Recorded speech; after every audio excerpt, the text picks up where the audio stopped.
जोङो थांनाय समाव रायजो राजाखौ जि रोखोमनि खोथा होलांदोंमोन जे जों समजों लोगोसे जोंनि जे माने न'आव थानाय जोङो अमा बोरमा आरो बा हांसो बेफोरजोंबो थांना थानायाव फैसानि जि मोनसे जोंहा जोंनि जायगायाव जिबायदि माने आंखाल बे आंखालफोरखौ सुफुंनो हायो आरो बेजोंनो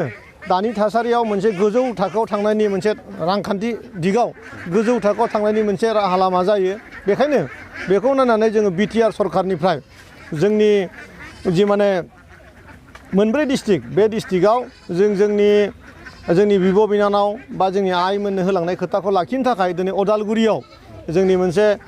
डिस्ट्रिबिउसन सेरेमनि सोलिगासिनो दङ आरो बेवहाय दिनै जोङो 20टा सेल्फ हेल्प ग्रुप माने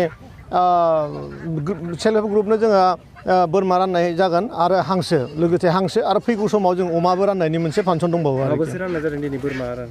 बेखौ आङो अबयसे डिटेल्सखौ माने लास्लाबनो हादिया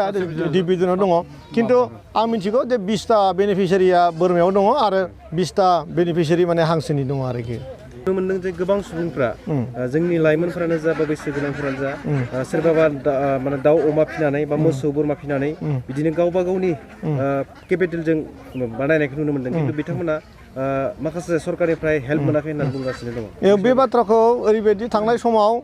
थांनाय सरकारा बे बाथ्राखौ आसलते नोजोर बोमाराखैमोन बे सैथो खिन्थु जोंनि दा गोदान सरकार बिटिआरनि जोंनि इउपिपिएल आरो बिजेपिनि सरकार आरो स्टेटनि बिजेपि सरकार सेन्ट्रेलावबो बिजेपि सरकार बे मोनथाम सरकारा दिनै एनिमेल हासबेन्डारि डिपार्टमेन्टआव गोबां खामानि मावनो थाखाय राहा लामा लादों आरो अमा फिनाय आरो दाउ फिनायखौनो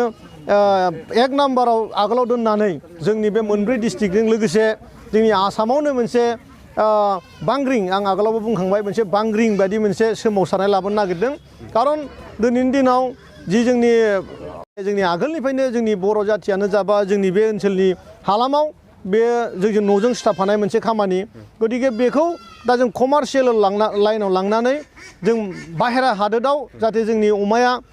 बेदर हिसाबै फानहैजानो हायो आरो अमानिफ्राय गोबां रोखोमनि मेडिसिनबो बहननो हायो फुड प्रसेसिं जोङो चिरां डिस्ट्रिक्टआव मोनसे अमानि थाखायनो बानायनो नागिरगासिनो दं बेयाव मर देन 500 अमा जोंनो दैलि नांगोन गतिके बे अमाखौबो रायजो राजायानो जोंनो फिनानै होगोन आरो रायजो राजाखौ फिनायनि जों सुबिदा बानायना होनो नागिरदों आरो बेजों जोंनि जे माने निबनुवा समस्या साख्रिनि जि जेंना बेजों जोङो खावसे बाहागोखौ खमायनो हागोन होननानै जोंनि सरकारा दा आसाबादि आरोखि जों नुनो मोनो जाय बेनिफिसियारिफोरा दायो बोरमा बा हांसो लांबाय बिथांमोना साननैसो जोथोन लानायनि उनाव बिनि उनाव बै बोरमा हांसोफोरखौ जोथोन लाफिना आरो बिनि जाहोनाव बिथांमोना नांगौ बायदि उनाव हेल्प मोना दा बैफोरनि जाहोनाव जुदि दिनैनि तारिखआव बेनिफिसियारिया बेफोरखौ जुदि जोथोन लाफिना सरकारनिफ्राय माबाफोर एक्सन लानाय जागोन नामा जों बेखौ एबार बुंदों जे फैगौ समाव नैबे बारनि खेबाव जोङो बे एक्सननि खोथाखौ बुंनो हाया खिन्थु जों बेयाव बेनिफिसियारिफोरखौ मोनसे रादाय होदों जे जायफोर बेनिफिसियारिफ्रा जोंनो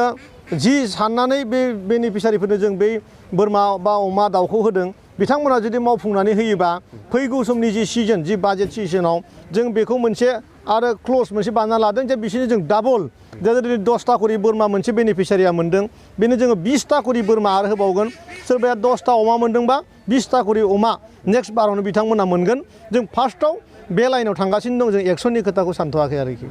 बेबायदि ছাগলীপাই ভাল লাগিল আৰু মনতে আশা কৰিছোঁ মানে যে মই এইটো ছাগলী লৈ ঘৰত ভালকৈ